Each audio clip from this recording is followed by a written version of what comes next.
திருப்பிக் கொள்ளலாம். ஏசாயா 29 அதிகாரம், ஏசாயா 29 அதிகாரம் 16 வசனத்தை எல்லாரும் சேர்ந்து வாசிக்கலாம். ஏசாயா 29 அதிகாரம் 16 வசனம். எல்லாரும் எடுத்துக்கொள்ளுங்க, சின்ன பிள்ளைங்க பெரியவங்க எல்லாரும் எடுத்துக்கொள்ளுங்கள், சேர்ந்து வாசிக்கலாம். ஏசாயா 29:16. நீங்கள் எவ்வளவு மாறுபாடுள்ளவர்கள், குயவன் களிமண்ணுக்கு சமானமாக எண்ணப்படலாமோ? உண்டாக்கப்பட்டது தன்னை உண்டாக்கினவரை, உருவாக்கப்பட்டது தன்னை உருவாக்கினவரை குறித்து அவருக்கு புத்தி இல்லை என்று சொல்ல தகுமோ? திரும்ப வாசிங்க. நீங்கள் எவ்வளவு மாறுபாடு உள்ளவர்கள், குயவன் களிமண்ணுக்கு சமானமாக எண்ணப்படலாமோ?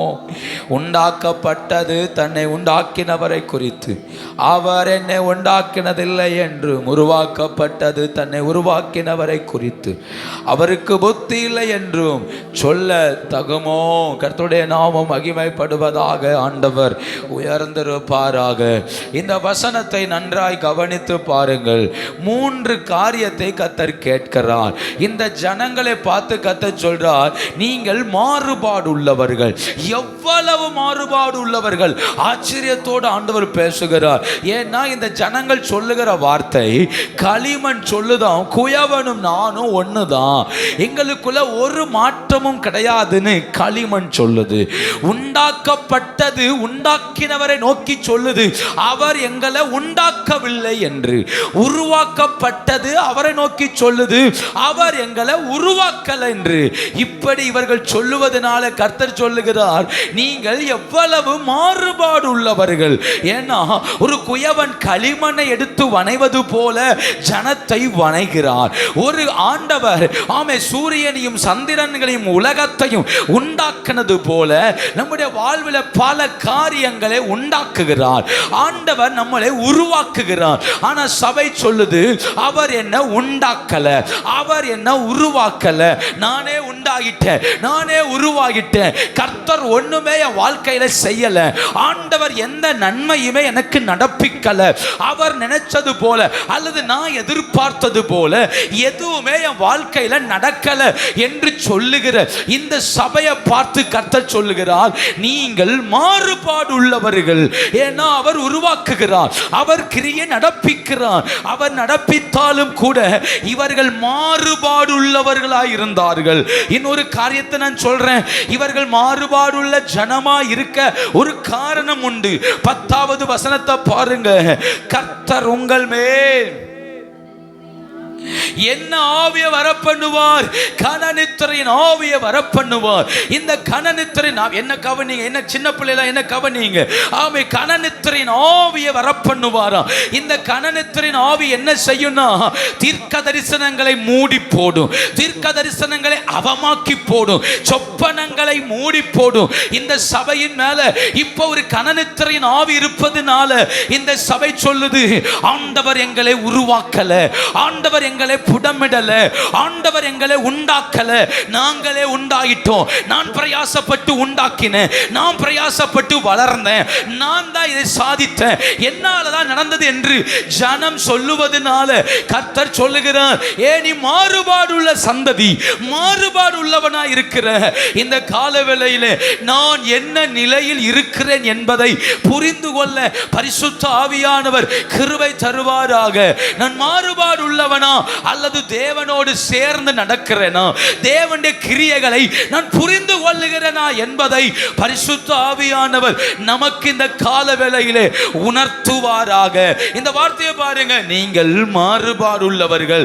மாறுபாடான அனுபவத்துக்கு 3 வசனங்களை நான் தருகிறேன். நீதிமொழிகள் 3ஆம் அதிகாரம் 32ஆம் வசனத்தை வாசிக்கலாம். நீதிமொழிகள் 3ஆம் அதிகாரம் 32வது வசனம்.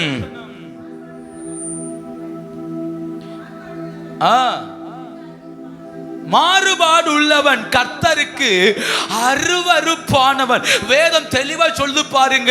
மாறுபாடு உள்ளவனை பார்த்து கர்த்தர் சொல்றார், அவன் யாருக்கு அருவருப்பானவன்? பேசுங்க. யாருக்கு அருவருப்பானவன்? கர்த்தருக்கு. அவன் அருவருப்பானவன். 11ஆம் அதிகாரம் நீதிமொழிகள் 11ஆம் அதிகாரம் 20ஆம் வசனம். நீதிமொழிகள் 11:20 வாசிங்க பார்க்கலாம். மாறுபாடான இருதயம் உள்ளவர்கள். நீதிமொழிகள் 3ல வாசித்தோம், மாறுபாடு உள்ளவன் கர்த்தருக்கு அருவருப்பானவன். இங்க சொல்லுது மாறுபாடான இருதயம் யார்கிட்ட இருக்குதோ அவர்கள் எல்லாரும் அருவருப்பானவர்கள். அதனால தான் கர்த்தர் சொல்ல, நீங்கள் எவ்வளவு மாறுபாடு உள்ளவர்கள். அப்போ மாறுபாடான ஜீவியம், அங்க ஒரு கால், இங்க ஒரு கால், அங்க ஒரு விசுவாசம், இங்க ஒரு அவிசுவாசம், அங்கேயும் இங்கேயுமாய் வாழுகிற வாழ்க்கையை கர்த்தர் வெறுக்கிறார், அதை அருவருக்கிறார். இன்னொரு வசனத்தை பாருங்க. நீதிமொழிகள் 17ஆம் அதிகாரம் 30ஆம் வசனத்தை வாசிக்கலாம். நீதிமொழிகள் 17:30 வாசிங்க பார்க்கலாம். 17:30 20.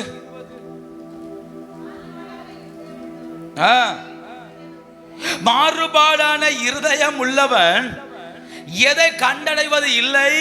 நான் ஃபர்ஸ்ட் சொன்னேன், மாறுபாடான இருதயம் உள்ளவன் அருவருப்பானவன். இங்க 2வது வசனம் சொல்லுகிறது, மாறுபாடு உள்ளவன் ஒரு நாளும் எதை அனுபவிப்பது இல்லை, தேவனுடைய நன்மையை காண்பதில்லை. அதனால தான் சொல்றான், குயவன் என்ன உருவாக்கல. அதனால தான் சொல்றான், அவர் என்ன உண்டாக்கல. அதனால தான் சொல்றான், அவர் என்ன உருவாக்கல. இப்ப கர்த்தர் சொல்றார், ஏன் நீ மாறுபாடா இருக்கிறதுனால ஒரு நன்மையை நீ காண்பதில்லை.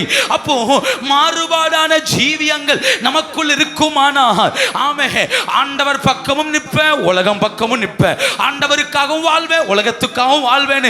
2 எஜமான்களுக்கு நாம் ஊழியம் செய்வோமானால் ஒரு நாளும் தேவனுடைய நன்மைகளை நம்மால காண முடியாது.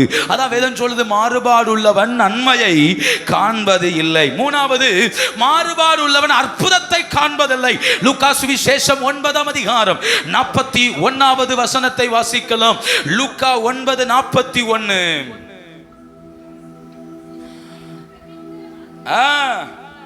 விசுவாசம் இல்லாத மாறுபாடான சந்ததியே, எதுவரைக்கும் உங்களிடத்தில் பொறுமையாயிருப்பே, உன் மகனை இங்கே கொண்டு வா என்றான்.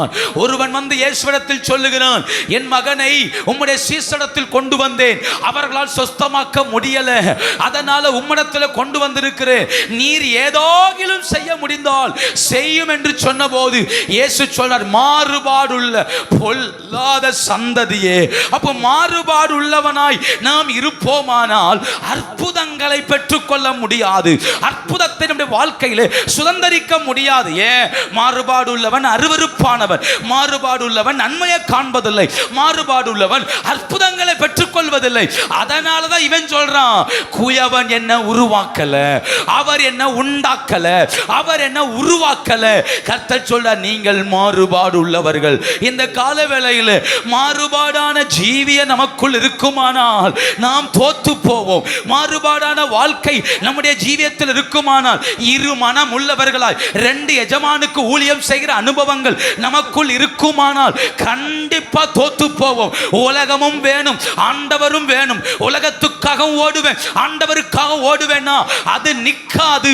அவன் வாழ்க்கை நன்மையை காண்பதில்லை, அவன் அற்புதங்களை பெற்றுக் கொள்வதில்லை.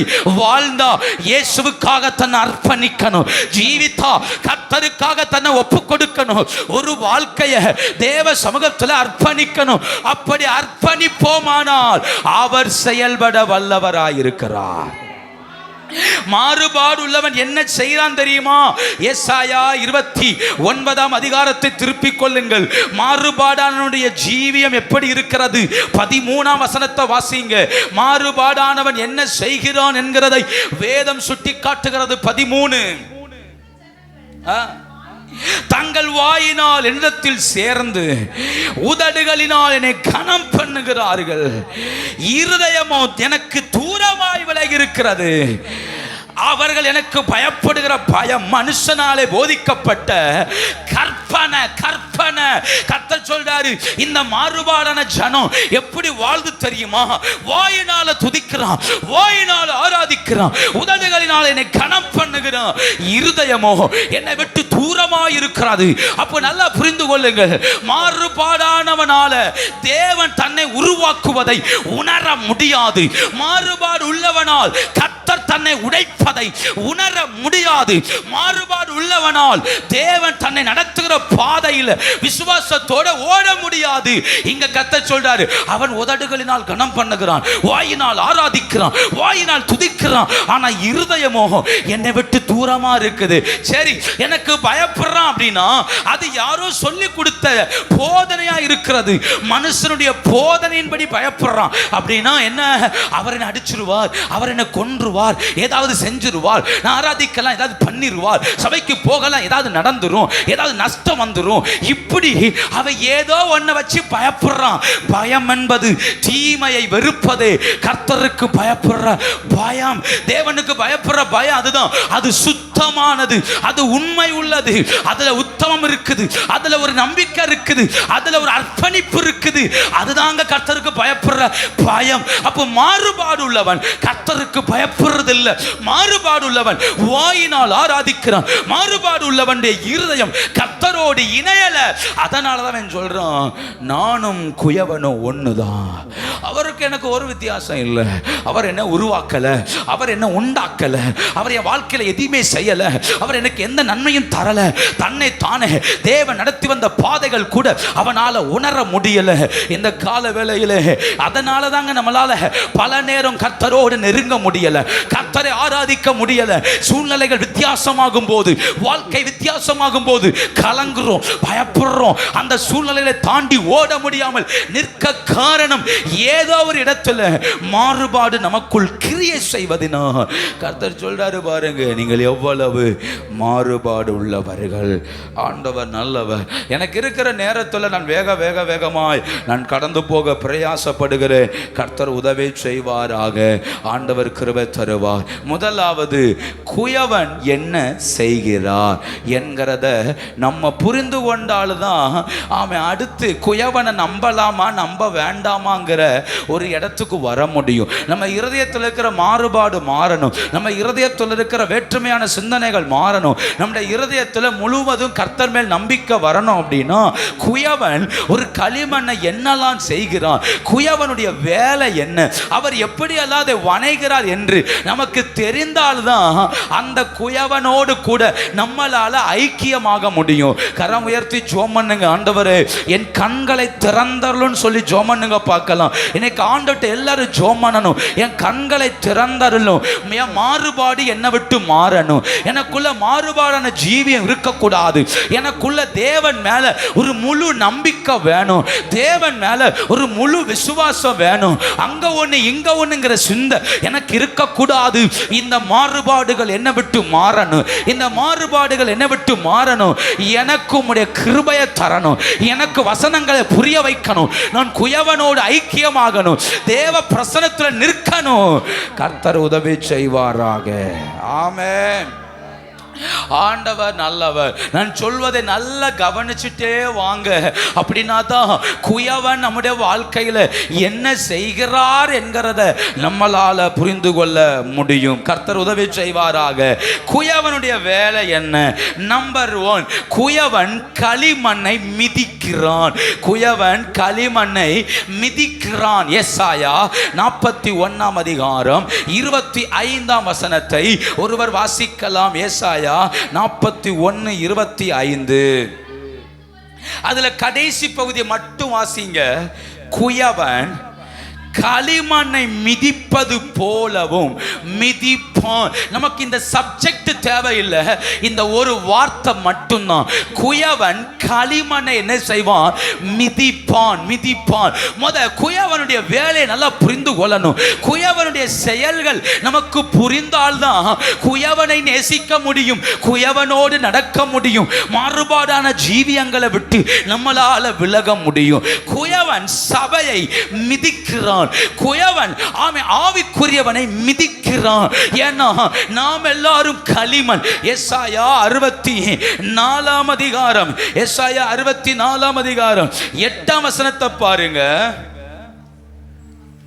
64:8. இப்போதும் கர்த்தாவே, நீர் எங்களுடைய பிதா, நாங்கள் களிமண், நீர் எங்களை உருவாக்குகிறவர், நாங்கள் அனைவரும் உமது கரத்தின் கிரியை, நான் களிமண், நீர் எங்களை உருவாக்குகிறவர். அப்போ குயவன் உருவாக்குகிறவர் என்றால் அவர் எடுத்த உடனே உருவாக்குவதில்லை, அந்த களிமணை நன்றாய் மிதிக்கிறான்.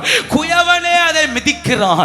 குயவனே தன் கால்களால் அந்த மண்ணை எவ்வளவுக்கு எவ்வளவு அவன் விரும்புகிற பதம் வரும் வரையிலும், அவன் எதிர்பார்க்கிற இடத்துக்கு வரும் வரையிலும் அவன் அதை மிதிக்கிறான், அதை மிதிக்கிறான், அதை உபத்திரவப்படுத்துகிறான், அதை நெருக்கத்துக்குள்ளே தள்ளுகிறான், அதை கடினப்படுத்துகிறான். அது விரும்பாத பாதை, அது எதிர்பார்க்காத வழியில் அவன் அதை நடத்துகிறான். எதற்காக? இந்த குயவனுக்கு களிமண் மேல 100% உரிமை இருக்கிறது. இந்த குயவனுக்கு களிமண்ணை பயன்படுத்துவதற்கு, மாற்றுவதற்கு அதிகாரம் இருக்கிறது. அதனால குயவன் என்னை மிதிக்கிறான். இந்த காலவேளையில் ஆண்டவர் கையில நம்மளை ஒப்பு கொடுக்கணும். எப்படி தெரியுமா? குயவனே, என்னை மிதிப்பதற்கு உமக்கு அதிகாரம் உண்டு, என்னை நொறுக்குவதற்கு உமக்கு அதிகாரம் உண்டு, என்னை உடைப்பதற்கு உமக்கு அதிகாரம் உண்டு. அப்படி ஒப்பு கொடுக்கும் போதுதான் குயவனுடைய கிருபையை நம்முடைய வாழ்க்கையில நம்மளால உணர முடியும். ஆமென், ஹல்லேலூயா. கொஞ்சம் ஸ்தோத்திரத்தோடே வாங்க, ஜெபத்தோடே உட்காருங்க. ஆண்டவர் உதவி செய்வாராக. சங்கீதம் 32 சங்கீதத்துக்கு திருப்பிக் கொள்ளுங்கள். 32 சங்கீதம் 4 வசனத்தை வாசிக்கலாமா? 32:4. உம்முடைய கை பாரமாய் இருப்பதினால் என் சாரம் உஷ்ணகால வறட்சியை போல வறண்டு போயிற்று. எது வரைக்கும் மிதிக்கிறார் தெரியுமா? என் சாரம் வறண்டு போகும் வரையிலும். எது வரைக்கும் மிதிக்கிறார் தெரியுமா? என் பலன் வறண்டு போகும் வரைக்கும். எது வரைக்கும் நொறுக்குகிறார் தெரியுமா? என் சுய பலன் அற்று தேவ பலத்துக்காய் நான் ஏங்குகிற நிலை வரைக்கும் அவர் நம்மை மிதிக்கிறார். தாவீது சொல்றார், உம்முடைய கை என் மேல பாரமா இருக்குது, அதனால என் சாரம் உஷ்ணகால வறட்சியை போல வறண்டு போயிற்று. சாரம் அப்படின்னா சரீரத்தில் இருக்கிற முக்கியமான உறுப்புகள்லாம் சாரம் என்று சொல்லுகிறார்கள். முக்கியமான உறுப்புகள், இந்த முக்கியமான உறுப்புகள் எல்லாம் சாரமற்று போகும்படி என் கைகள் தளர்ந்து போகுது, என் கால்கள் தளர்ந்து போகுது, என் கண்கள் தளர்ந்து போகுது, என் தொண்டை தளர்ந்து போகிறது, என் காதுகள் தளர்ந்து போகிறது, என் சரீரம் தளர்ந்து போகிறது. அது வரைக்கும் குயவன் மிதிக்கிறான், அது வரைக்கும் குயவன் மிதிக்கிறான். ஏன்னா குயவன் கையில் ஒரு பெரிய நோக்கம் இருக்கிறது. நான் சொல்லுகிறது நன்றாய் புரிந்து கொள்ளணும். நான் சொல்றதை நல்லா புரிந்து கொள்ளுங்க. நான் குயவன் கையில கொடுக்க ரெடினா மட்டும்தான் இதெல்லாம் அவர் செய்கிறாரே தவிர குயவன் கையில கொடுக்காத எந்த களிமண்ணையும் அவர் மிதிப்பதில்லை, அவர் நொறுக்குவதில்லை. மாறாக அவனை சத்துரு கையில் எடுக்கிறான், அவனை சத்துரு கையில் எடுத்துக் கொள்ளுகிறான். அப்போ குயவன் கையில் நம்மளை ஒப்பு கொடுப்போமானால் நம்மளை மகிமைப்படுத்த கர்த்தர் வல்லவர். ஆண்டவர் உதவி செய்வாராக. அப்போ அவர் என்னை அமிழ்த்துகிறார், என்னை நொறுக்குகிறார், என்னை அழுத்துகிறார். தாவீது சொல்றாரு, எது வரைக்கும்னா நான் 0 ஆகும் வரைக்கும், அவ்வளவுதான். இதுக்கு மேல பலன் இல்லை, இதுக்கு மேல எனக்கு நம்பிக்கை இல்லை, இதுக்கு மேல தைரியம் இல்லை, இதுக்கு மேல எனக்கு ஒண்ணு இல்லைன்னு சொல்ற வரைக்கும் ஆண்டவர் அழுத்திட்டே இருக்கிறான். யார் தன்னை தேவன் கையில நீர் குயவன் நான் களிமண் என்று ஒப்பு கொடுக்கிறார்களோ அவர்கள் மேல மட்டும்தான் குயவனுக்கு அதிகாரம் உண்டு. அவர்களை மட்டும்தான் தன்னுடைய இடத்துல வைத்து அவனை மிதிக்கிறான், அவனை மிதிக்கிறான். மற்ற ஒருவனையும் அல்ல. யார் தன்னை குயவனின் கையில விட்டு கொடுக்கிறார்களோ அவர்களை மாத்திரமே தன்னிடத்தில் வைத்து அவன் மேல ஊற்ற வேண்டியதை ஊற்றி மிதி மிதி மிதி என்று அவர் மிதிச்சுட்டே இருக்கிறார், அழிச்சிட்டே இருக்கிறார். அவன் விரும்புகிற அந்த இடம் வரும் வரைக்கும், அவன் விரும்புகிற ஸ்தானங்கள் உருவாகும் வரைக்கும் அவன் மிதிப்பான் மிதிப்பான். அதை எவ்வளவுக்கு எவ்வளவு மிதிக்க முடியுமோ அவ்வளவுக்கு அவ்வளவு அதை நசுக்குகிறான். 38ஆம் சங்கீதம் 38ஆம் சங்கீதம் 2ஆம் வசனத்தை பாருங்க. ஓ, உம்முடைய அம்புகள் எனக்குள்ளே தைத்திருக்கிறது, உமது கை என்னை இருத்துகிறது. உமது கை என்னை இருத்துகிறதுனா என்ன? ஒருவனை பிடிச்சு கட்டி இருக்குனா எப்படி இருக்குமோ தாவீது சொல்றாரு, ஆண்டவர் என்னை இருத்துகிறா, என்னை இருத்துகிறா. எதற்காக? என் வாழ்க்கையில் இருக்கிற பாவம் மாறணும், என் வாழ்க்கையில் நான் செஞ்ச தவறுகள் மாறணும். 32ஆம் சங்கீதமும் 38ஆம் சங்கீதமும் பாவம் செய்த பிறகு பாடினது. அவன் சொல்றான், இப்ப என்ன கர்த்தர் மிதிக்கிறா, என்னை அழுத்துறா. எதற்காக தெரியுமா? என் பாவ வாழ்க்கையை என்னை விட்டு எடுப்பதற்காக, என் அசுத்த ஜீவியத்தை என்னை விட்டு எடுப்பதற்காக. நான் சொல்றதை புரிந்து கொள்ளுங்கள். குயவன் கையில் களிமண்ணை போல உங்களை ஒப்பு கொடுப்பீர்கள் ஆனால் உங்கள் பாவங்கள் நீங்க அவர் மிதிப்பார், சாபம் நீங்க அவர் மிதிப்பார். அவருடைய மிதி என் அக்கிரமத்தை நீக்கும், அவருடைய அடி என் பாவத்தை நீக்கும். அவர் அழுத்துற அழுத்தங்கள் என் மேல் இருக்கிற சத்துருவின் பாவ கிரியைகளை அது அற்றுப்போக பண்ணும். அவர் எவ்வளவுக்கு எவ்வளவு அழுத்துகிறாரோ அவ்வளவுக்கு அவ்வளவு என்னை மீட்டெடுக்க ஆண்டவர் வல்லவராயிருக்கிறார். தாவீது சொல்றாரு, என் பாவம் வர அவர் அழுத்துகிறார், என்னை இருத்துகிறார். எது வரைக்கும் தெரியுமா? என் பாவத்தின் உஷ்ணம், என் பாவத்தின் சாரம், என் பாவத்தின் பலன் என்னை விட்டு போகும் வரையிலும் அவர் என்னை மிதிக்கிறார், அவர் என்னை மிதிக்கிறார். அப்போ குயவன் கையில யாரெல்லாம் ஒப்பு கொடுக்கிறார்களோ அவர்கள் பாவம் போக்கும் வரையிலும் அவனை கர்த்தர் புடமிடுகிறார், அவனை கர்த்தர் சரிப்படுத்துகிறார். தாவீதை கொண்டு போய் அந்த ஒலிமுக மலையில், அந்த ஒலிவ மலையில போட்டு கர்த்தர் புடமிட்டார். அப்சலோம் எதிரானான், அகித்தோப்பேல் எதிரானான். அங்க வைத்து கர்த்தர் மிதித்தார், அவனை நொறுக்கினார், அவனை புடமிட்டார். எது போக வரைக்கும் தெரியுமா? பத்சேபாலின் பாவம் அவனை விட்டு நீங்கு வரையிலும், அந்த பாவத்தின் வல்லமை அவனை விட்டு நீங்கு வரையிலும் ஆண்டவர் அவனை புடமிட்டார். அதனாலதான் தாவீது சொல்லுகிறார், அவர் என்னை புடமிட்டார், நான் பொன்னாய் விளங்குவேன். அவர் என்னை புடமிட்டதுனால நான் அவருடைய சன்னிதானத்தில் வந்து நிற்பேன். அவர் புடமிடுகிறவர், அவர் மிதிக்கிறார். ஓ, குயவன் கையில் யாரெல்லாம் தன்னை ஒப்பு கொடுக்கிறார்களோ அவர்களை மிதித்தாகிலும் சரி செய்ய கர்த்தர் வல்லவர்.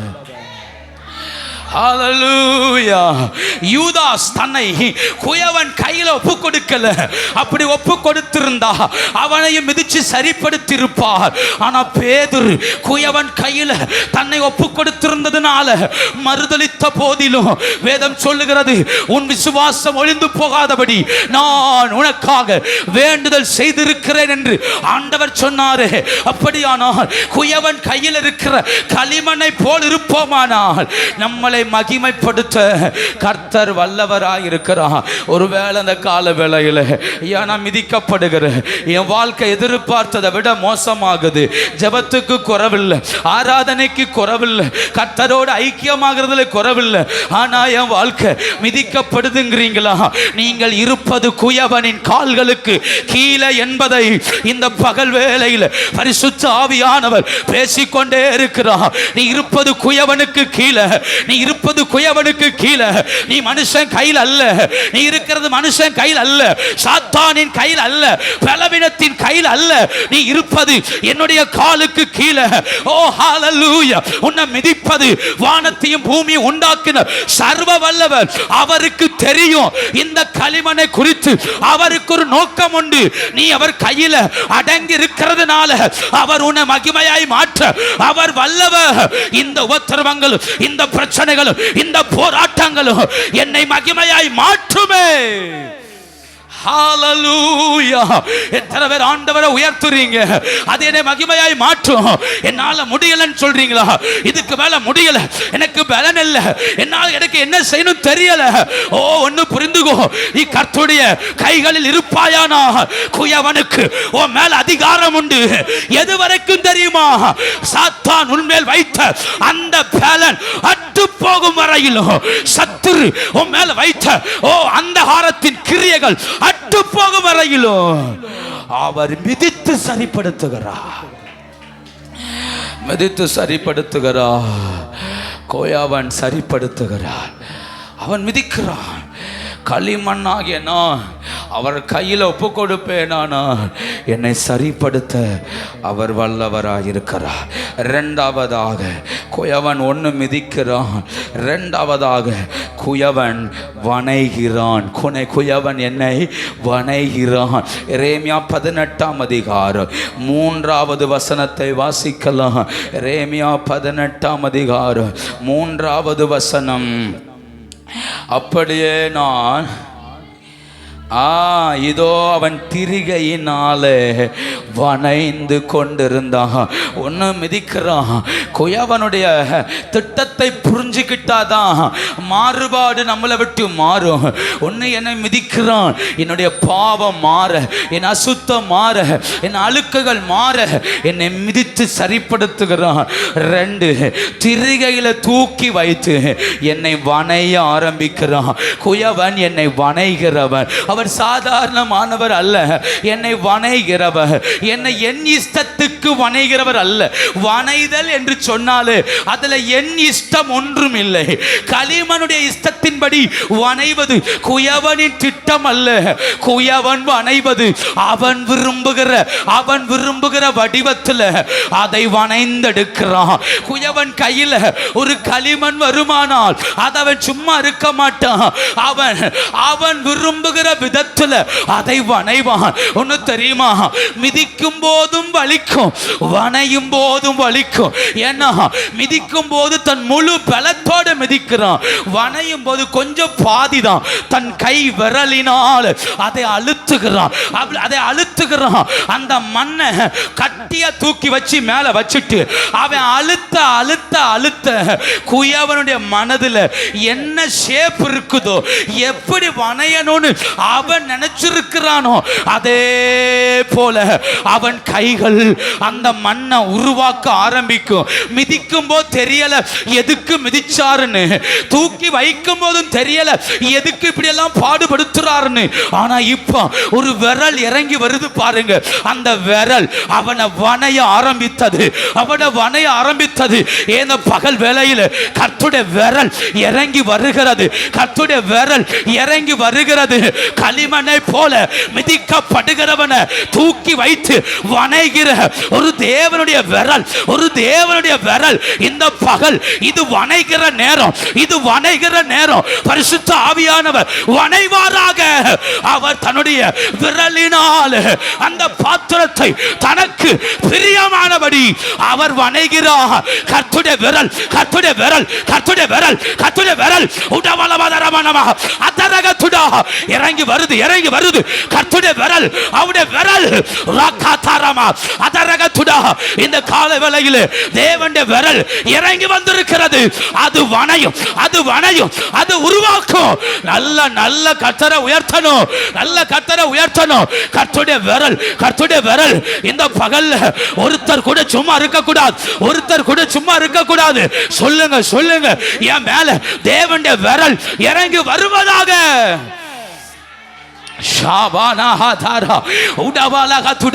அவருடைய விரல் வல்லமையானது. கர்த்தரை துதிங்க பார்க்கலாம்.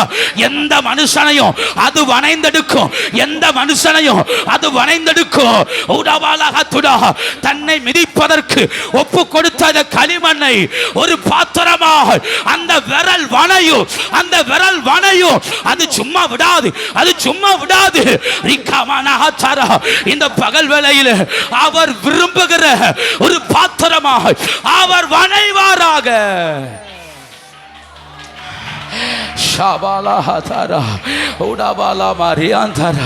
குயவன் கையில விட்டு கொடுத்துருங்க. குயவன் கையில விட்டு கொடுத்துருங்க. குயவன் கையில விட்டு கொடுத்துருங்க. மாறுபாடு வேண்டாம், மாறுபாடு வேண்டாம். குயவன் கையில விட்டு கொடுத்துருங்க. குயவனே நீர் என்னை வணைந்து கொள்ளும். சொல்லுங்க சொல்லுங்க, இந்த 8வது மாதத்தின் கடைசி நாள்ல சொல்லுங்க, குயவனே நீர் என்னை வணையணுமே. அத்தரக தரா அதரக துடா அதரவௌடி யாந்தரா. இது வணைகிற நேரம், இது வணைகிற நேரம். நீ நினைக்கிற என் வாழ்க்கையில எல்லாமே நசுக்கப்படுகிறது, எல்லாமே உறிஞ்சி எடுக்கப்படுகிறது என்று இந்த பகல் வேளையில பரிசுத்த ஆவியானவர் நம்முடைய விரல தன்னுடைய விரல உன் மேல வைக்கிறா, உன் மேல வைக்கிறா. உன்னை மகிமையின் பாத்திரமாய் உருவாக்குவாராக.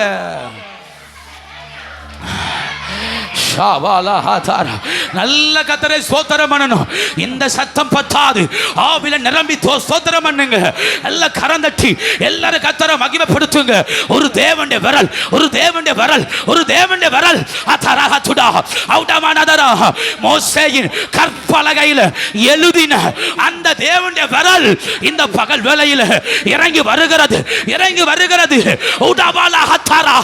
அது நம்ம மேல எழுதுவதாக. தேவனுடைய விரல் நம்மை மகிமைப்படுத்துமே.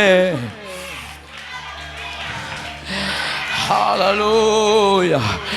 ஷாபாலஹதரா உடபால மாரியாந்தரா அதரகதுடா அதரபௌடியாந்தரா அதரா. ஹalleluya, ஹalleluya. தேவனுடைய விரல் சாதாரணமானது அல்ல. இயேசு சொன்னார், நான் தேவனுடைய விரலினால் பிசாசுகளை துரத்துகிறபடினால் தேவனுடைய ராஜ்யம் உங்களுக்குள் வந்திருக்குன்னு சொன்னார். கர்த்தருடைய விரல் எங்க இறங்கி வருதோ அங்க பிசாசின் ராஜ்யம் உடையும், உடையும், உடையும், உடையும். அங்க பிசாசின் ராஜ்யம் உடையும். தேவனுடைய விரல் எங்க இறங்கி வருதோ அங்க சாத்தானுடைய கிரியைகள் உடைந்து போகும். எத்தனை கர்த்தரை உயர்த்துறீங்க. உடவாலதரா. உன்னை வணைய விடாதபடி போராடின அந்த பிசாசின் வல்லமை இந்த பகல் உடைவதாக. இறங்கி வந்திருப்பது தேவனுடைய விரல். ராக்காவாலவதரா. இறங்கி வந்திருப்பது தேவனுடைய விரல். அந்த விரல் நம்மை மகிமைப்படுத்துமே.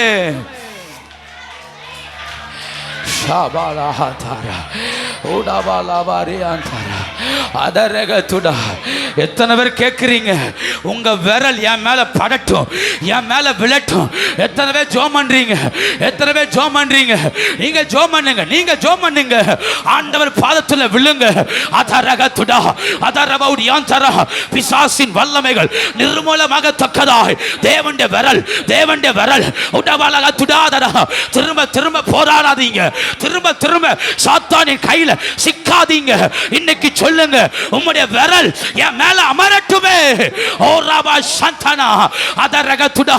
சொல்லுங்க சொல்லுங்க, உம்முடைய விரல் என்னை வெறுமையாக்குகிற பிசாசின் வல்லமைகளை நிர்மூலமாக்குகிற தேவனுடைய விரல்.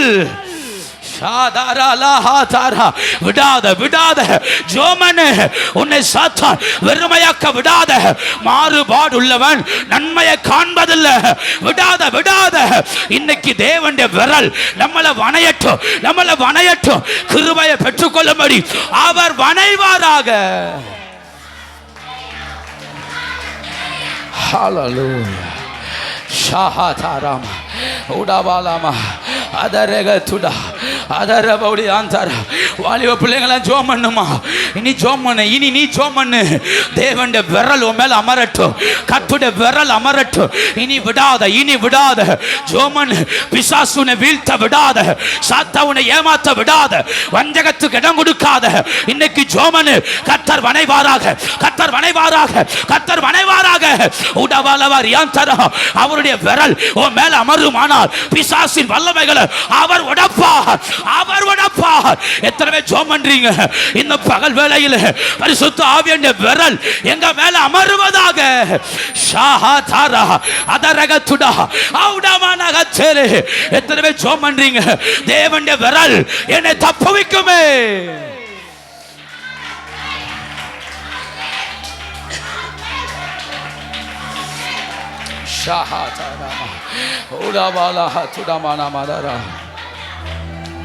ஓ வேதத்தில் காணும் பாத்திரமெல்லாம் இயேசுவை போற்றிடோதே, என்னையும் அவ்வித ஹல்லேலூயா வணைந்து கிருபையே என்னையும் அவ்வித கமனமஷஹதரா வணைந்து கொள். ஓ வேதத்தில் காணும் பாத்திரமெல்லாம் இயேசுவை. நன்றி அப்பா. என்னையும்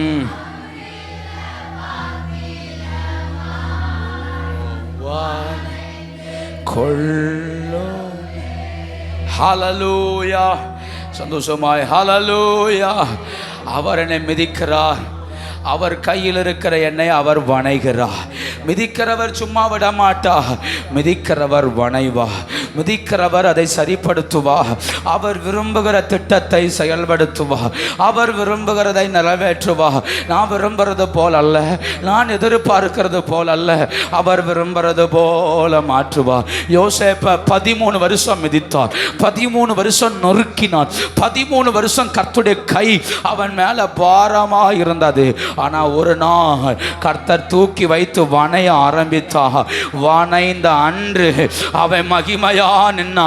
வணைந்த அன்று பார்வன் சொன்னா, இவனை போல தேவ ஆவியும் ஞானமும் விவேகம் பெற்றவன் இந்த ராஜ்யத்தில் ஒருவன் உண்டா? ஃபர்ஸ்ட் அட்டம்லே பாஸ், ஃபர்ஸ்ட் அட்டம்லே ஜெயம். காரணம் அதுக்கு 13 வருஷம் மிதி, 13 வருஷம் உருவாக்குதல் ஒரு அட்டம்ல பெரிய ஜெயத்தை தந்தது. ஹல்லேலூயா. அவர் வணைய ஆரம்பிச்சுட்டா, அத மகிமையாய் மாத்தாம அவர் விட மாட்டா. கவாலாஹ தாதா உடவாலாஹ தேரே. அவர் வணைய ஆரம்பிச்சுட்டா, அவர் வெறுமையா விட மாட்டா. அவனை கொண்டு அவர் செய்ய நினைத்ததை நிறைவேற்றுவார். ஹல்லேலூயா. அவர் மிதிக்கிறார், அவர் வணைகிறார். அவர் மிதிச்சிட்டு விடுறதில்ல, வணைகிறார். மூன்றாவதாக திருத்துகிறார். சொல்லுங்க அந்த வார்த்தைய, திருத்துகிறார். எரேமியா 18ஆம் அதிகாரம் 4ஆம் வசனம்.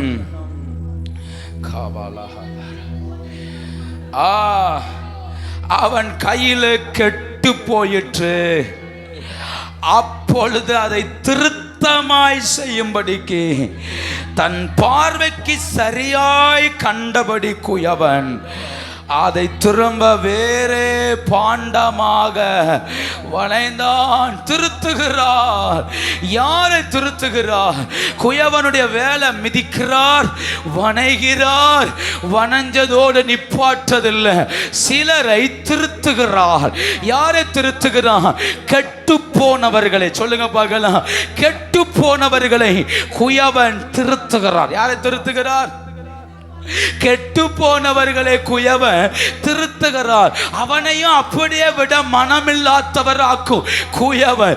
இவன் கெட்டு போயிட்டானே, இவன் விழுந்து போயிட்டானே, இவன் தேவையில்லைன்னு தூக்கி தூர போட மனமில்லாமல் தமது பார்வைக்கு சரியானபடி வேறே பாண்டமாக அவனையும் வணைந்தார். நான் சொல்றதை புரிந்து கொள்ளுங்க.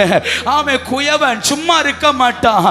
அவர் வணையும் போது ஒருவேளை கெட்டு போயிருச்சு, அதன் மேல் கிருபை வைத்து அதை ஒரு புதிய பாத்திரமாய், புதிய திட்டத்தோடு, புதிய மகிமையோடு அவனை வணைந்தெடுப்பதற்கு ஆண்டவர் உண்மை உள்ளவராய் இருக்கிறார். அதனாலதான் விழுந்த போதிலும் கர்த்தர் நம்மளை தூக்கி எடுக்கிறார். அதனாலதான் தடுமாறும் போதும் நம்மளை தேடி வருகிறார். அதனாலதான் ஆண்டவரை விட்டு விலகினாலும் அவருடைய அன்பு நம்மளை விட்டு விலகாமல் தேடி வருகிறது. ஏன்னா அவருடைய முக்கியம் கஷ்டமான வேலையை திருத்துவது மனுஷனால முடியாது, பிசாசால முடியாது. ஆனா ஆண்டவர் கெட்டு போனதை திருத்துகிறவர், விழுந்து போனவனை திருத்துகிறவர். நீ சொல்றல்ல கர்த்தரனுக்கு ஒன்னும் செய்யல, கர்த்தரனை உருவாக்கல, கர்த்தரனை உண்டாக்கல, நான் விழுந்துட்டேன் நினைக்கிறல்ல. கர்த்தர் சொல்றான் உன்னை திருத்த நான் வல்லவ.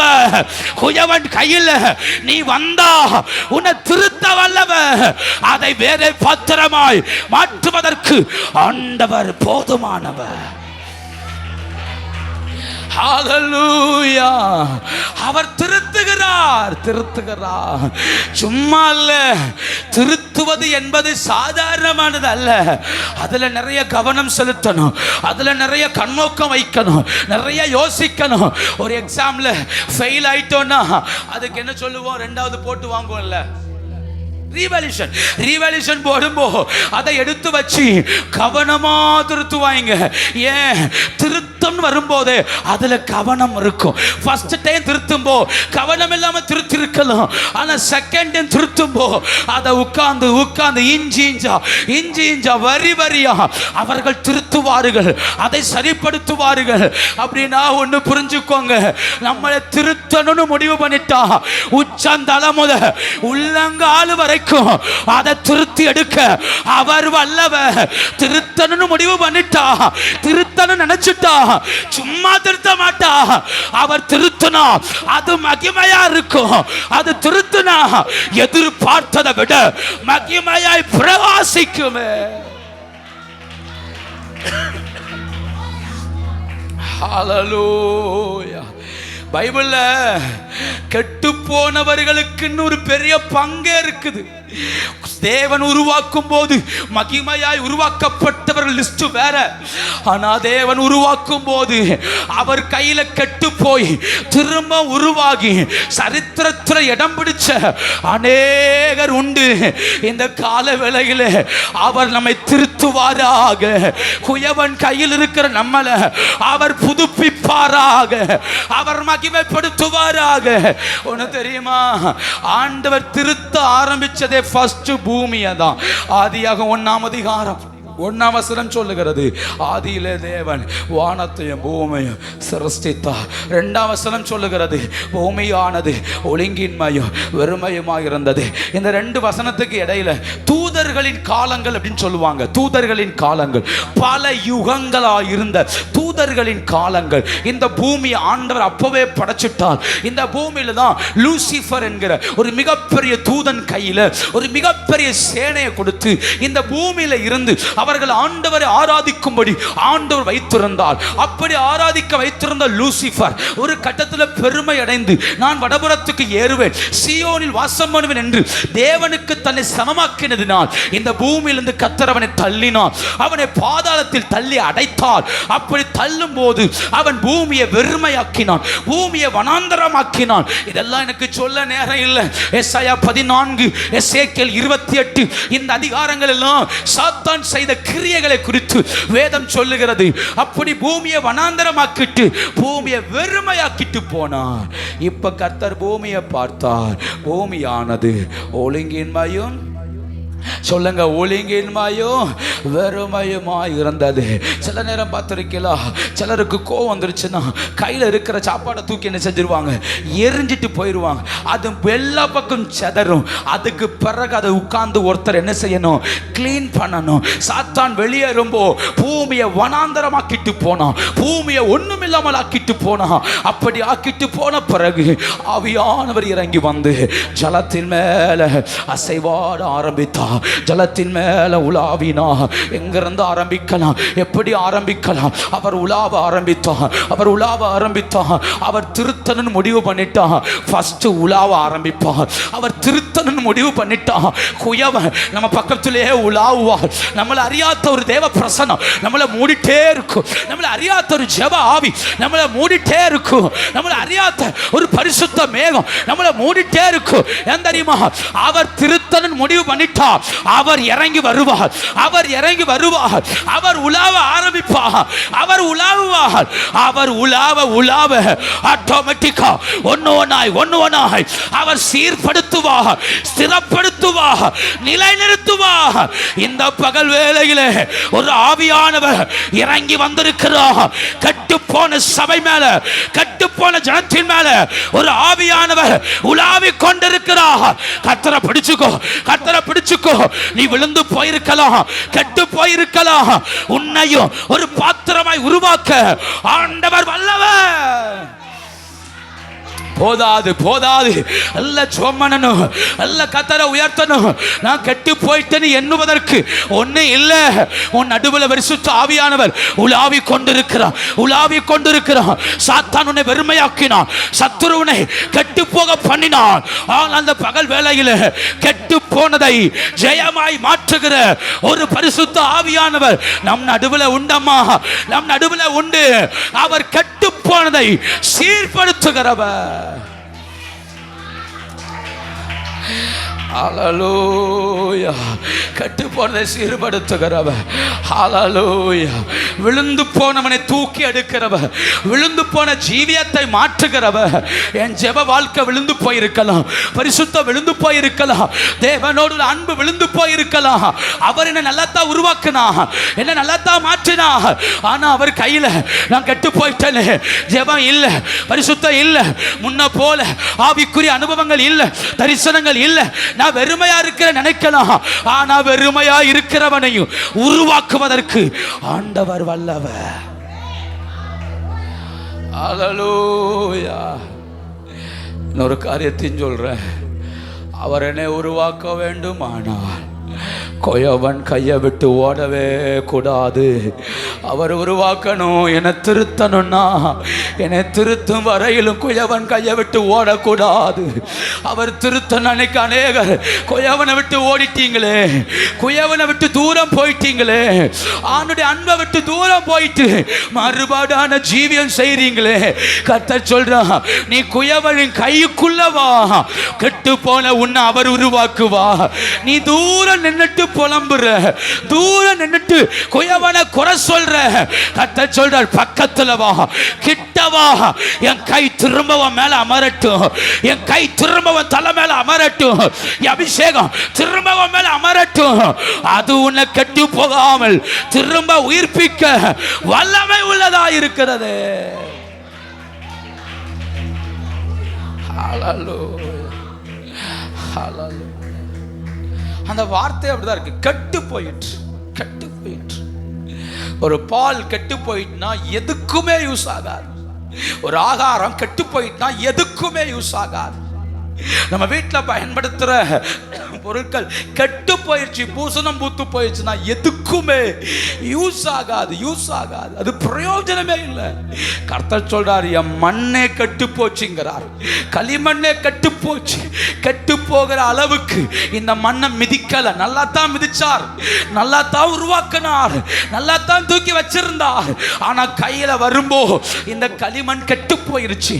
கையில வரும்போ இந்த களிமண்ணுடைய சிந்தை மாறிடுச்சு, இந்த களிமண்ணுடைய புத்தி மாறிடுச்சு. தேவனை விட்டு தூரம் போயிருச்சு, உலகத்துக்கு இடம் கொடுத்துருச்சு. இது கெட்டு போக ஒரு காரணம் உண்டு. எசாயா 30ஆம் அதிகாரம் 2ஆம் வசனத்தை பாருங்க. எசாயா 30:2, என் வாக்கை கேளாமல்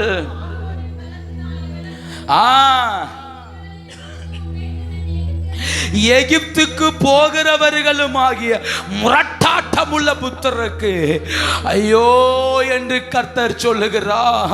இவர்கள் கெட்டு போக ஒரு காரணம், இவர்கள் எகிப்தின் பலத்தை நம்பினார்கள். எந்த பலத்தை நம்பினாங்க? எகிப்தின் பலத்தை. ஆமே, உலகத்தின் பலத்தை, சொந்தத்தின் பலத்தை, மனுஷ பலத்தை இவர்கள் நம்பி தேவன் சொல்றதை கேட்காம, தேவன் சொல்றதுக்கு செவி கொடுக்காம மனுஷ பலத்தை நம்பினதுனால கர்த்தர் சொல்றாரு, உனக்கு ஐயோ. 3ஆம் வசனம், பார்வோனுடைய பலன் உங்களுக்கு வெட்க வெட்கமும் எகிப்தினுடைய நிழல் ஒதுக்கு உங்களுக்கு லட்சியமாயிருக்கும். அதனால தாங்க நீங்க நம்பின மனுஷன் எல்லாம் ஒரு கட்டத்தில் துரோகம் பண்றான். நீங்க நம்பின மனுஷன் உங்களை கைவிடுறான். நீங்க யாரை ரொம்ப நம்புனீங்களோ அவங்களே உங்களை கைவிட காரணம் நீங்கள் தெய்வத்தை நம்பாமல் அந்த மனுஷ பலத்தை நம்பினதுனால தான் கர்த்தர் கெட்டு போக பண்ணினார். கர்த்தர் உடைத்து போட்டா. என்னைக்கு மனுஷ பலன் வருதோ, என்னைக்கு உலக பலன் வருதோ, அன்னைக்கு குயவன் கையில வணைய முடியாது. சரியான பதம் இருந்தா தான் குயவனால வணைய முடியும். கொஞ்சம் தண்ணி கூடுனாலோ தண்ணி குறைந்தாலோ அதை வணைந்தெடுக்க முடியாது. உலக பலன் என்பது என்னுடைய கட்டித்தன்மையை, என் உறுதித்தன்மையை தூள் தூளாக்கி விட்டுரும். அழகா கட்டியா இருக்கிற மாவு மேல தோசை சுடலாம், இட்லி அவிக்கலாம் ரெடியா இருக்கிற மாவுல ஒரு செம்பு தண்ணியை கோரி ஊத்துற என்னத்துக்கு ஆகும் நினைக்கிறிய? அதை வச்சு அடுத்து என்ன செய்ய முடியாது. நம்ம நினைச்சது போல ஒண்ணுமே நம்ம ரெடி பண்ணி இதை இனி ஊத்தலாம் வைக்கும்போ செம்புல தண்ணியை கொறி ஊத்திட்டா பிரயோஜனம் இல்லாமல் போகும். ஆண்டவர் சொல்றாரு பாருங்க, இப்ப மனுஷ பலன், எகிப்தின் பலன் எப்படிப்பட்டதுன்னா தண்ணி போல. அதை ஊத்தி விட்டாச்சுன்னா ஓம் பலனும் ஒன்னை விட்டு போயிரும், ஓம் பலனும் ஒன்னை விட்டு விலகிரும். என்னைக்குமே நம்முடைய பலன் கர்த்தராய் மாத்திரம்தான் இருக்கணும். நம்ம கெட்டு போக ஒரே காரணம் கர்த்தரை விட்டதுனால, கர்த்தர் மேல நம்பிக்கை இல்லாததுனால, கர்த்தர் மேல விசுவாசம் இல்லாததுனால. நம்பினா கர்த்தர் மேல 100க்கு 100 நம்பிக்கை வைக்கணும். அப்படி வைக்கிற நம்மளை கெட்டு போகாதபடி பாதுகாக்க கர்த்தர் வல்லவரா இருக்கதா. இப்போ கெட்டு போயிருச்சு, விழுந்து போயிருச்சு. அவர் நினைச்சது போல ஒன்றும் செய்ய முடியல. ஆனால் வசனம் சொல்லுது அவர் அதை கையில் எடுத்தா. அந்த எரேமியா 18:3 பாருங்க. ஆமை அப்பொழுது அதை திருத்தமாய் செய்யும்படிக்கு தன் பார்வைக்கு சரியாய் கண்டபடி குயவன் அதை திரும்ப வேற பாண்டமாக. இப்போ நான் எப்படி யோசிக்கிறேன்னா, மண்ணு கெட்டு போயிருச்சு, இப்போ என்ன செய்வது? கூட கொஞ்சம் மற்ற மண்ணையும் உள்ள ஆட் பண்ணி மற்ற மண்ணை இதோடு சேர்த்து திரும்ப குலைச்சி இப்போ இந்த தூக்கி வச்சிருக்கிற இந்த மண்ணு மேலே ஒரு வித்தியாசமான கண்ணோட்டம் வருது, வித்தியாசமான தாட்டு வருது. ஒரு வேளை வேற ஒன்று செய்யலாமோ, வேற ஒன்று செஞ்சு பார்க்கலாமோ, அவன் நினைச்சதை விட வேற ஒன்று செய்ய ஆரம்பிக்கிறான். அப்படி தனக்கு சரியானபடி அந்த பாத்திரத்தை வணைந்தெடுத்தான். ஆனா ஒன்று தெரியுமா, அந்த முதல் பாத்திரத்தை எப்படி மகிமைப்படுத்தினாரோ அதே போலவே திருத்தமாய் செய்யப்பட்ட பாத்திரத்தையும் அவர் மகிமைப்படுத்தினார். இப்படி சொல்றனே, முதல் செய்த பாத்திரம் இஸ்ரவேல் ஜனங்கள், இரண்டாவது செய்த பாத்திரம் நீங்களும் நானும். அவர்களுக்கு கிடைக்காத மேன்மை நமக்கு தெய்வம் தந்தார். அவர்களுக்கு கிடைக்காத ஸ்லாக்கியத்தை தெய்வம் நமக்கு தந்தார். அவர்களை உருவாக்கி பார்த்தால் அவர்கள் கெட்டு போனார்கள். அதனால புறஜாதியாராகி நம்ம தேடி வந்தார், நம்மளை தூக்கி வைத்து அழகு பார்த்தார், நம்ம மேல கிருபையை ஊற்றினார், அபிஷேகத்தை ஊற்றினார், ரட்சிப்பை தந்தார், நம்மை மீட்டெடுத்தார். எவ்வளவு பெரிய கிருபை இது! நான் சம்பாதித்து வந்ததல்ல, நான் செய்த தவறினால, எனக்கு முன்ன இருந்த இஸ்ரவேல் செய்த தவறினால எனக்கு இந்த பாக்கியம் கிடைத்தது. எத்தனை பேர் கர்த்தருக்கு நன்றி சொல்ல முடியும்? அவருடைய மீறுதல் புறஜாதியாருக்கு ஆசீர்வாதம், இஸ்ரவேலுடைய விழுகை புறஜாதியாருடைய எழுகை.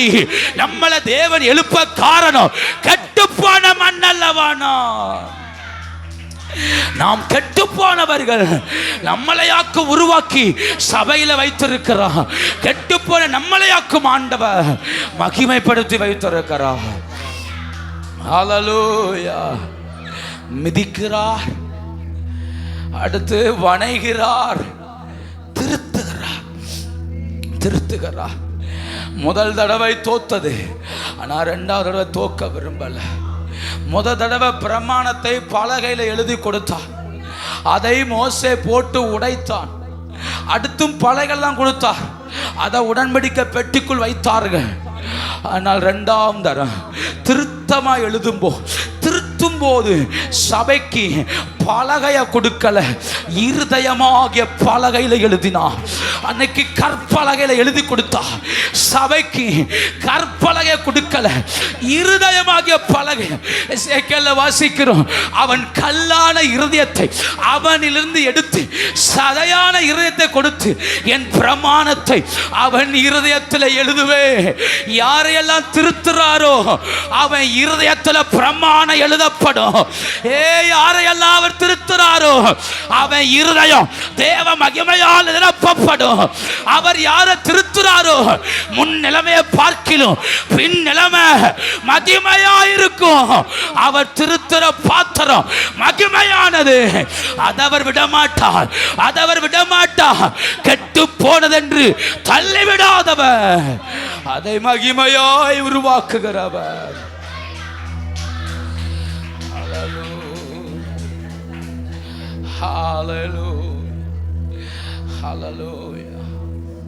வணைகிறது ஒரு பாக்கியம். வணையும் போது ஒப்பு கொடுப்பது பாக்கியம். வணையும் போதே தேவன் கையில விழுவது பாக்கியம்.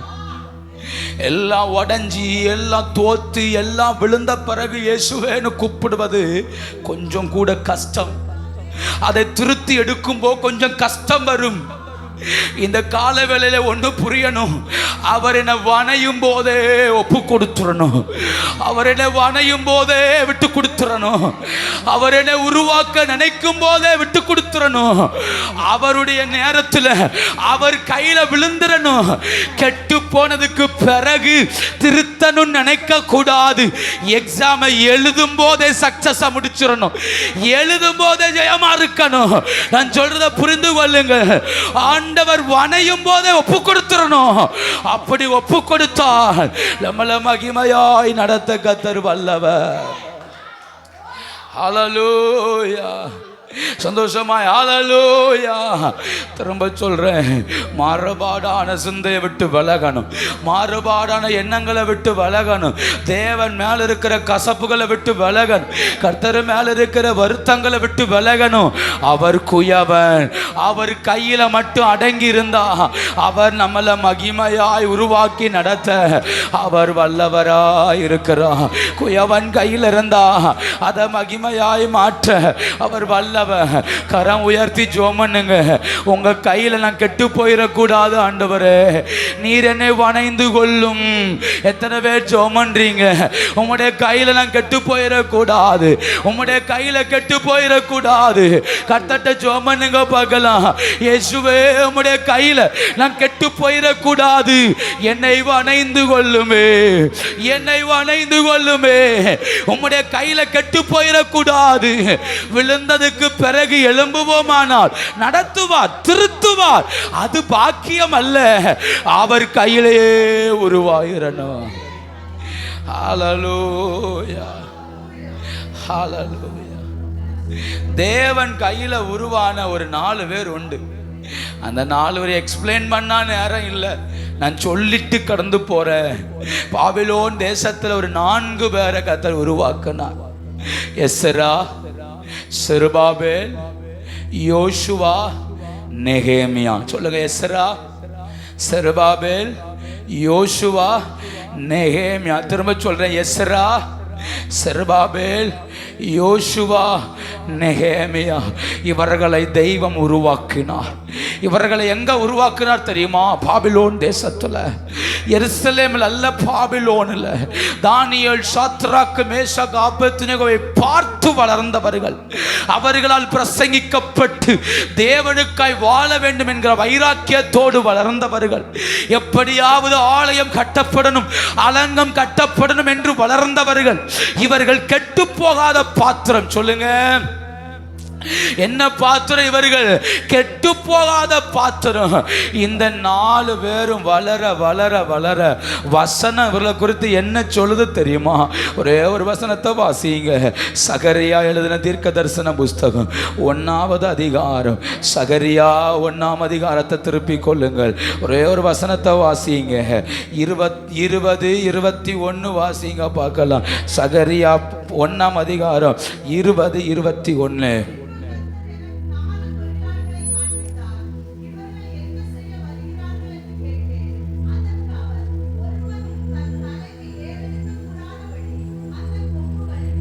யூதாவை சிதறடித்தது அவைகளுக்கு பயமுறுத்துகிறதற்கும், யூதாவின் தேசத்தை பாழாக்க தங்கள் கொம்பை எடுத்த ஜாதிகளுடைய கொம்புகளை விழ தள்ளுகிறதற்கும் இவர்கள் வந்தார்கள்.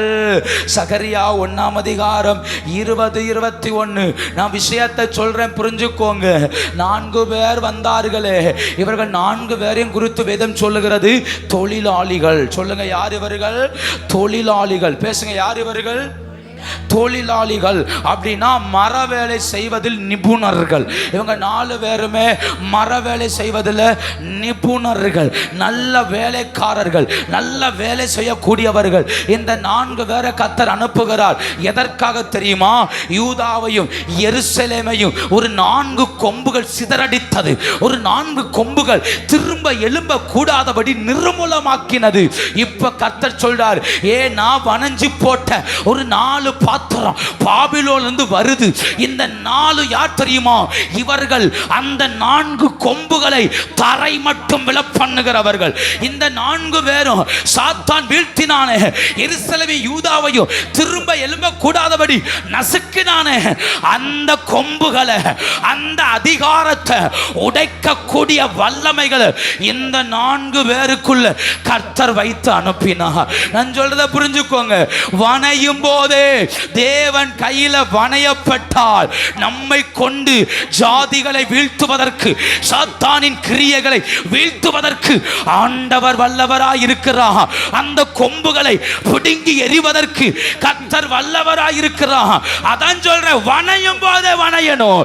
கெட்டு போக கூடாது. தேவன் கையில கெட்டு போக கூடாது. கர்த்தர் கையில விழக்கூடாது. அவருடைய கையில அடங்கியிருப்போமானால் நம்மை கொண்டு தேவன் செய்கிற காரியம் பயங்கரமா இருக்கும். ஆமென், ஹல்லேலூயா. கெட்டு போக கூடாது.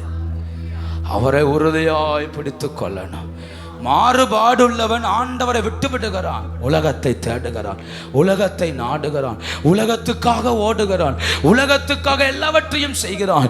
இருதயத்தில் ஒன்று வைத்து வெளியே ஒன்று பேசுகிறான், நடிக்கிறான், வேஷம் போடுகிறான், நல்லவனை போல வாழுகிறான், ஜெபிக்கிறவனை போல இருக்கிறான், ஆராதிக்கிறவனை போல இருக்கிறான், சபையில் வந்து உண்மையாய் ஆராதிப்பதை போல வாழ்கிறான். ஜீவியமோ மாறுபாடு, வாழ்க்கையோ மாறுபாடு. நீங்க என்ன ஏமாத்தலாம், சபையை ஏமாத்தலாம், ஆனா ஆண்டவரை ஏமாற்றவே முடியாது. அவருக்கு தெரியும் மாறுபாடுள்ளவன் யார் என்று, அவருக்கு தெரியும் வேஷம் போடுகிறவன் யார் என்று. அதனால தாங்க நம்மளால எழும்ப முடியல, நம்மளால சில கிரியைகளை ஜெயிக்க முடியல, நம்மளால உதறிட்டு எழும்ப முடியல. ஏன்? கெட்டு போயிட்டே இருக்கிறோம். தேவன் கையில கெட்டு போகாதீங்க, அவர் கையில வணையப்படுங்கள். ஹல்லேலூயா. குயவன் மிதிக்கிறான், குயவன் வணைகிறான், குயவன் திருத்துகிறான். கடைசியாய் ஒன்று, குயவன் பாத்திரமாய் மாற்றுகிறான். எதுவாய் மாற்றுகிறான்? உருவாக்க வணைஞ்சதோட நிக்காது விஷயம், அதுக்கு அடுத்த விஷயமே இருக்கு. இதை கொண்டு வெயில வைக்கணும், வெயில வச்சுட்டு அப்புறம் கொண்டு நெருப்பு சூளையில கொண்டு என்ன செய்யணும்? வைக்கணும். நெருப்பினால புடமிடப்படணும். அப்படி புடமிட்டாதான் இது பாத்திரமாய் மாற்றப்படும். அப்ப மிதிக்கிறார், வணைகிறார், திருத்துகிறார், அடுத்து நம்மளை பாத்திரமாய் மாற்றுகிறார். ரோமருக்கு நிருபம் 9:21. ரோமர் 9:21.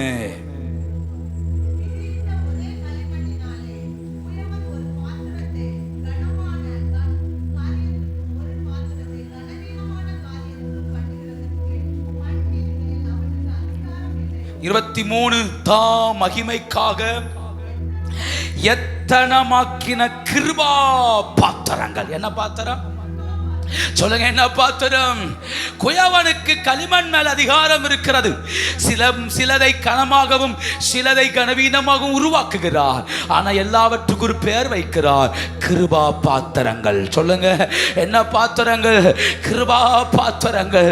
இந்த பாத்திரத்தை எப்படியா உருவாக்கினார்? இந்த பாத்திரம் கடந்து வந்த பாதை இது மிதி வாங்கி இருக்குது, குயவனால வணையப்பட்டு இருக்குது. குயவன் இதை எடுத்து இதை நெருப்பு சூளைக்குள்ள வைத்து சுட்ட பெற்றெடுத்திருக்கிறான். அவன் தன் கையினால அக்கினி அள்ளி அள்ளி அது மேல வீசினான். அது குயவன் எரிந்த அக்கினியை தனக்குள்ள உள்வாங்கி தன் பழைய சுபாவத்தை மாற்றி தன் பழைய ரூபத்தை மாற்றி ஒரு புதியதாய் வெளியே வந்திருக்குது. இப்ப கையில் எடுத்து சொல்றாரு, இது ஒரு கிருபா பாத்திரம். இது உருவாக்கப்பட்டது தேவன் கையில. இது கிருபா பாத்திரம் உருவாக்கப்பட்டது குயவனின் கையில. ஏன்னா இது அபிஷேகம் என்கிற நெருப்புல விழுந்தது. இது அபிஷேகத்தின் நெருப்புல புடமிடப்பட்டது. யாரு மேலெல்லாம் அபிஷேகத்தின் நெருப்பு பற்றி பிடிக்கும் அவன் வாழ்க்கை கிருபா பாத்திரமாய் மாறும். இந்த பகல் வேளையில பற்றி பிடிக்கட்டும் ஒரு அபிஷேகம், பற்றி பிடிக்கட்டும் ஒரு அக்கினி, பற்றி பிடிக்கட்டும் கிருபா பாத்திரமாய் மாற்றும்படி ஒரு தேவ மகிமை இந்த பகல் வேளையில பற்றி பிடிப்பதாக. நல்ல கைதட்டி ஆண்டவரை உயர்த்தணும், நல்ல கர்த்தரை உயர்த்தணும். வணையப்பட்ட நீ அப்படியே இருந்தா விழுந்து போவ. இறங்கி வருது அபிஷேகம், இறங்கி வருது அபிஷேகம். இந்த அபிஷேகத்தின் தீ, அபிஷேகத்தின் வல்லமை உன்னை சுட்டரிக்கும். முகரூபத்தை மாற்றும், வாழ்க்கையை மாற்றும், ஜீவியத்தை மாற்றுமே. ஹalleluya. கொஞ்ச நேர கர்த்தரை துதிக்க பார்க்கலாம். உடபாலமா சந்தனாதரா அந்நிய பாஷை பேச முடிந்தவர்கள் கொஞ்சம் ஆவில நிரம்பி ஆராதிக்கணும். அபிஷேகம் பெறாதவர்கள் கேட்கணும், குயவனே என் மேல பரிசுத்தமின் அக்கினிய இப்ப போடுங்கன்னு கேளுங்க. உடபாலமா தீரமான ஹத்தரா அவுட்டாஹத்தேரே அதரக துடாதரா. ஆண்டவரை மகிமைப்படுத்தணும். ஒரு அக்கினி இறங்கி வருது கிருபா பாத்திரமாய் உருவாக்கும்படி, கிருபா பாத்திரமாய் மாற்றும்படி தேவனுடைய அக்கினி, தேவனுடைய அக்கினி, தேவனுடைய அக்கினி இந்த பகல் வேளையில் பற்றி பிடிப்பதாக. ஷாஹாதாரம் போதாது போதாது. நல்ல ஜெபம், நல்ல ஜெபிக்கணும், நல்ல ஜெபிக்கணும். விடாதீங்க விடாதீங்க. உடபாலபா ரியாந்தரா பரிசுத்தாவின் பலத்தை கேளுங்க, பரிசுத்தாவின் பலத்தை கேளுங்க. அந்த அக்கினி விளட்டும், அக்கினி விளட்டும், அக்கினி விளட்டும். பூமி மேல அக்கினியை போட வந்து இப்பொழுது பற்றி எரிதல் சொன்னாரு. ஒரு அக்கினி விளட்டும், அக்கினி விளட்டும், அக்கினி விளட்டும். அதரக துடா அதரபௌடி யந்தரா தேவனுடைய அக்கினி பரவட்டுமே. ஷாபாலா ஹதரா உடமான ஹதுடாதரா அதரபௌடி யந்தரா. சூளை நெருப்பை உடையவர் அவர், சூளை நெருப்பை உடையவர். அவர் மர்வப்படுத்துவார் இந்த பாத்திரங்களை, அவர் மர்வப்படுத்துவார். அவர் திருத்துகிற பாத்திரங்களை, அவர் உருவாக்குற பாத்திரங்களை அவர் மர்வப்படுத்துவார்.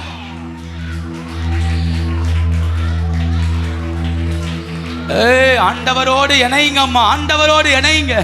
நீங்க சும்மா இருக்கீங்க, நீங்க சும்மா இருக்கீங்க, தேவ பிரசனத்தை விட்டு தள்ளி நிக்கிறீங்க. கர்த்தரோடு இணைங்க. சும்மா வெறுமைக்கு ஜெபம் பண்ணாதீங்க. வாய் திறந்து மனதார ஜெபம் பண்ணுங்க. என் மேல உங்க அக்கினியை போடுங்க ஆண்டவரேன்னு மனதார கேளுங்க, மனதார கேளுங்க.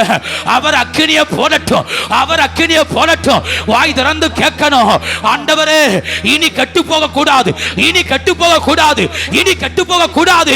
அக்கினியை கேளுங்க, ஒரு அக்கினியை கேளுங்க.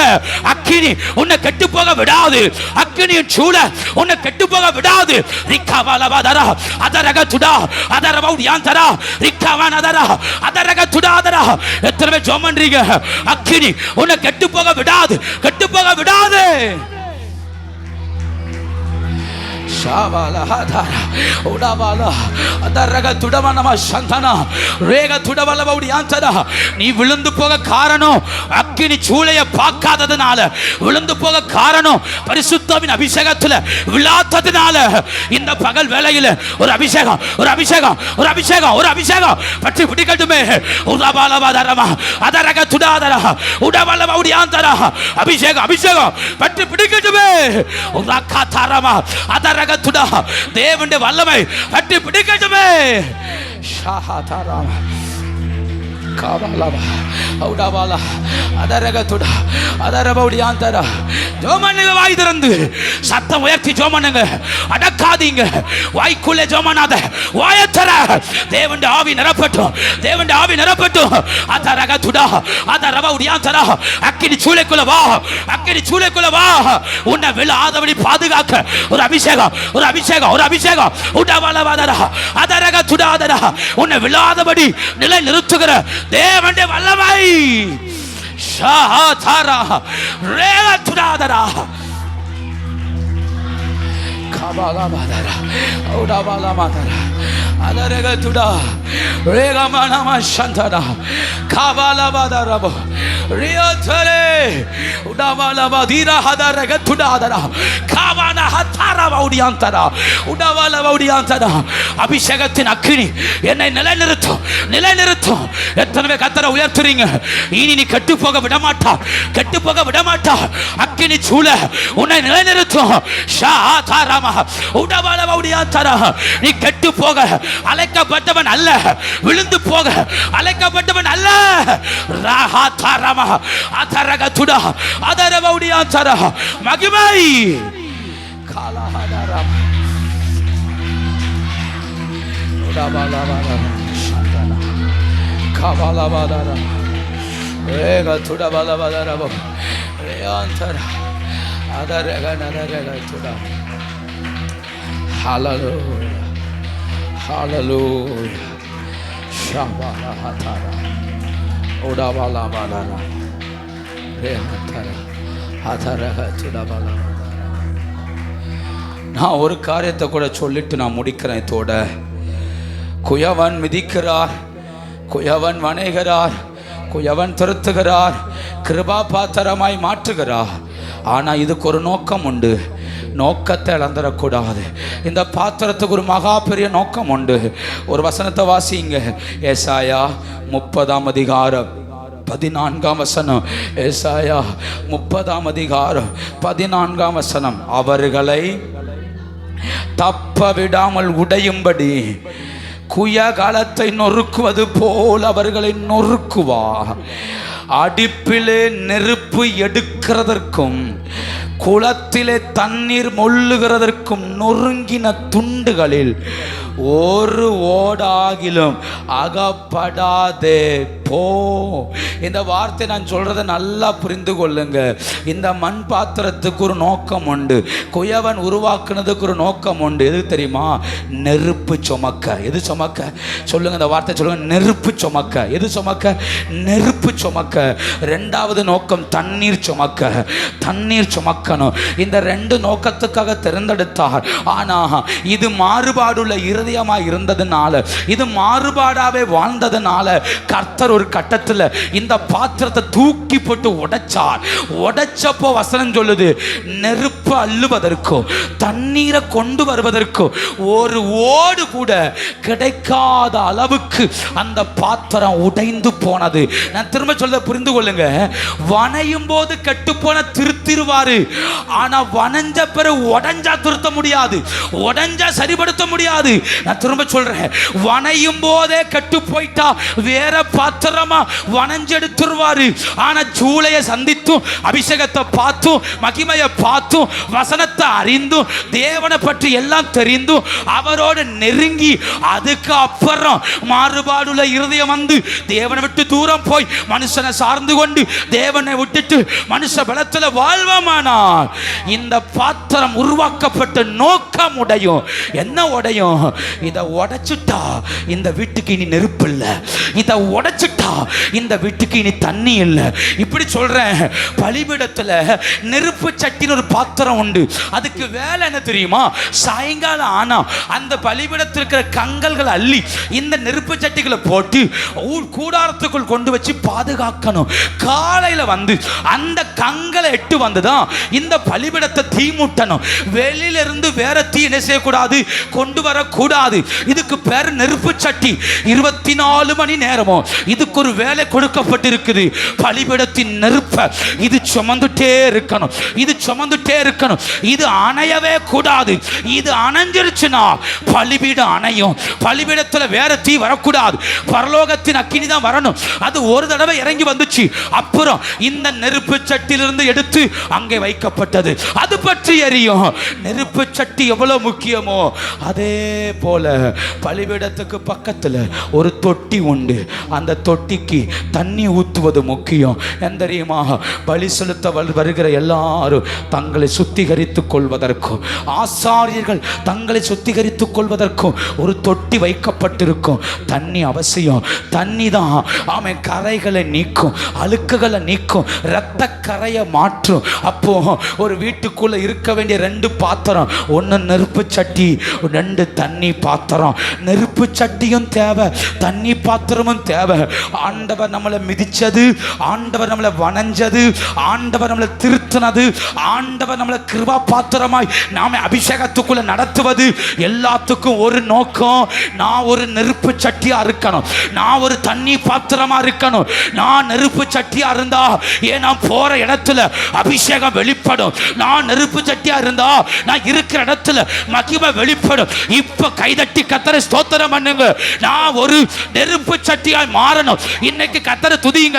இனி உடைய விடாத விடாத, உங்களை உடைய ஒப்பு கொடுக்காதீங்க. நீ உடைஞ்சா உன் வீட்டுக்குள்ள தீ வராது, நீ உடைஞ்சா உன் வீட்டுக்குள்ள அபிஷேகம் வராது, நீ உடைஞ்சா வீட்டுக்குள்ள சுத்திகரிப்பு வராது. இந்த பாத்திரம் சுத்திகரிப்பை சுமக்கணும், அக்கினியை சுமக்கணும், தண்ணியை சுமக்கணும். அது சுமக்க சுமக்கதான் அந்த வீடு மகிமையாய் மாற்றப்படும்.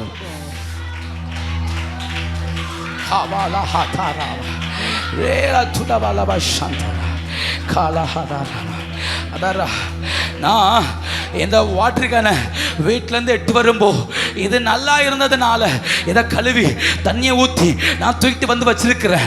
இது எனக்கு பயன்படுது, எனக்கு யூஸ் ஆகுது. என் தொண்டை வறண்டு போகும்போதெல்லாம் இது எனக்கு பிரயோஜனமாக இருக்குது. அதே இந்த பாத்திரம் உடஞ்சிருச்சுன்னு வச்சுக்கோங்க, இது எனக்குரியது. இது உடஞ்சிட்டா நான் என்ன செய்வேன் தெரியுமா? இதற்கு பதிலாக இன்னொன்று தேர்ந்தெடுக்க வேண்டியிருக்கும், இதற்கு பதிலாக இன்னொருத்தர் தேட வேண்டியிருக்கும். இன்னைக்கு சில வீடுகளுக்குள்ள கர்த்தர் சிலரை தேடுகிறார். ஏன்னா அவர் உருவாக்குனது உடைஞ்சதுனால அவருடைய மகிமையை சுமக்க, அவருடைய அபிஷேகத்தை சுமக்க ஒருவனை தேடுகிறார். வீடுகளுக்குள்ள தேடுகிறார். சுமக்க ஆள் இல்ல, அபிஷேகத்தை சுமக்க ஆள் இல்ல, தண்ணியை சுமக்க ஆள் இல்ல, ஜெபத்தை சுமக்க ஆள் இல்ல, குடும்பத்தை நடத்த ஆள் இல்ல. ஆண்டவர் தேடுகிறார். இன்னைக்கு நீ வருவாயான்னு கர்த்தர் கேட்கிறார். எத்தனை பேர் கர்த்தரை உயர்த்த முடியும்? என் வீட்டுக்கு தண்ணி கொடுக்க, என் வீட்டுக்கு அபிஷேகத்தின் நெருப்பை சுமக்க, என் வீட்டுக்கு ஜெப ஆவியை சுமக்க நான் ஆயத்தோன்னு எத்தனை பேர் இந்த பகல் ஆண்டவரோட பேச முடியும்? கர்த்தர் தேடுகிறார், கர்த்தர் தேடுகிறார். ஒவ்வொரு குடும்பத்திலையும் ஆண்டவர் தேடுகிறார்.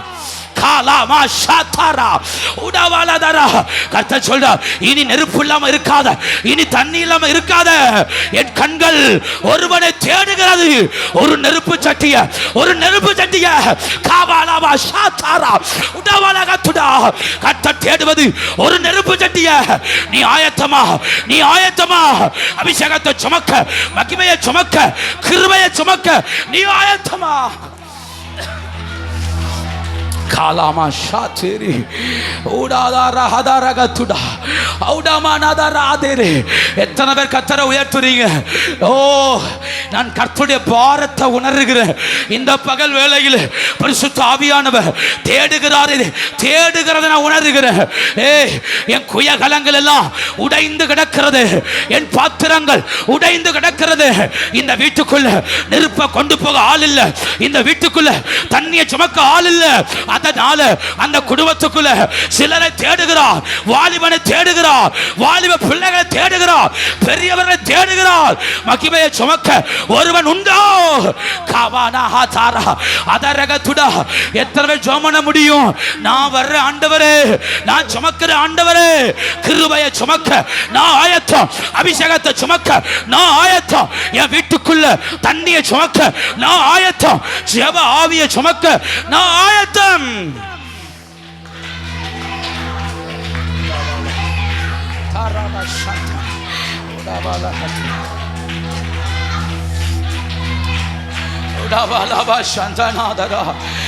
குயகலத்தை உடைச்சிட்டு நீ தண்ணி தேடுற, குயகலத்தை உடைச்சிட்டு நெருப்பு தேடுற. கர்த்தர் சொல்றாரு, பாத்திரம் உடைஞ்சு கிடக்கு, நீ நெருப்பு தேடுற. கர்த்தர் சொல்ற, என் கையில வா, என் கையில வா. உடைஞ்ச உன்னை சரிப்படுத்த அவரால முடியும், அவரால முடியும்.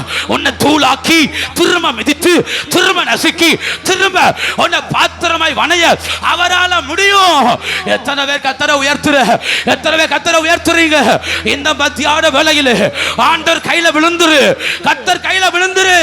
அவர் திரும்பவும் உன்னை உருவாக்க வல்லவர்.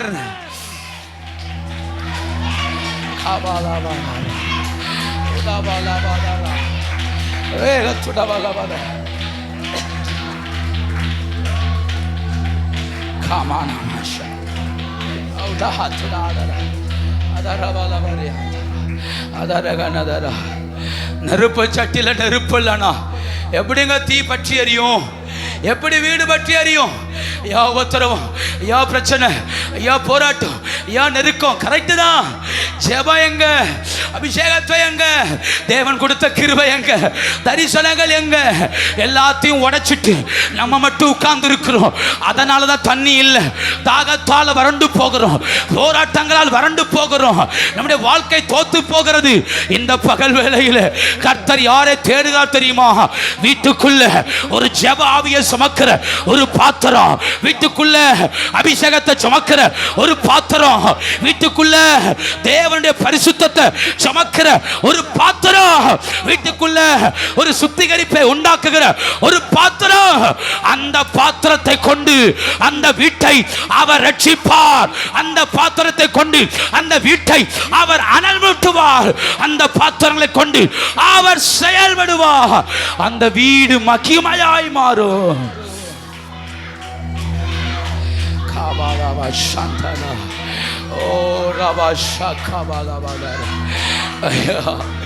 மாறுபாடு உள்ளவன் உடைஞ்சு கிடக்கிறான். மாறுபாடான ஜீவியம் உடைச்சிரும். மாறுபாடான வாழ்க்கை என் நெருப்பு சட்டியை உடைச்சிரும். மாறுபாடான வாழ்க்கை என் தண்ணி தொட்டியை உடைச்சிரும்.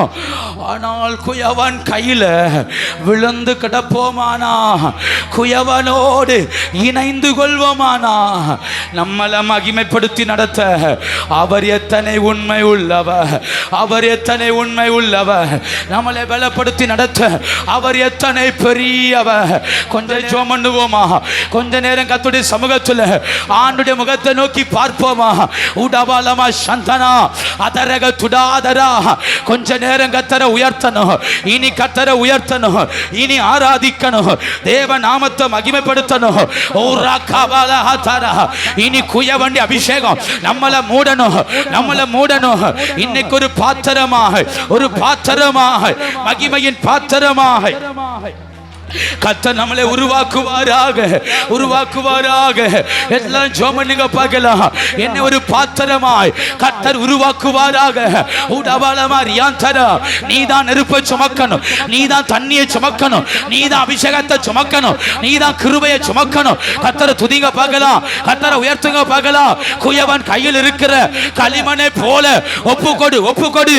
அவருடைய மகிமை இந்த பகல் வேளையிலே ஆட்கொள்ளட்டுமே, ஆட்கொள்ளட்டுமே, ஆட்கொள்ளட்டுமே. அதரகத்துடா அவுடவலவவுடியாந்தடா அதரகனதரகத்துடா ரிக்கமனமதரா. கர்த்தர் கையில ஒப்புக்கொடு. உன் மேல ஒரு நெருப்பை வைக்க வல்லவர், அக்கினியை வைக்க வல்லவர், அபிஷேகத்தை வைக்க வல்லவர்.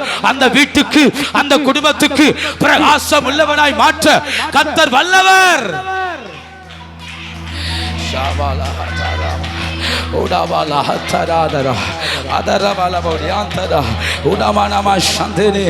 போதாது, போதாது, போதாது, போதாது. ஜெபம் பண்ணுங்க, ஜெபம் பண்ணுங்க. உங்க இருதயங்கள் கர்த்தரோடு இணையட்டும். ஜெபம் பண்ணுங்க. என்ன மாற்றுங்கப்பா, என்ன திருத்துங்கப்பா, என்ன சரிப்படுத்துங்கப்பா.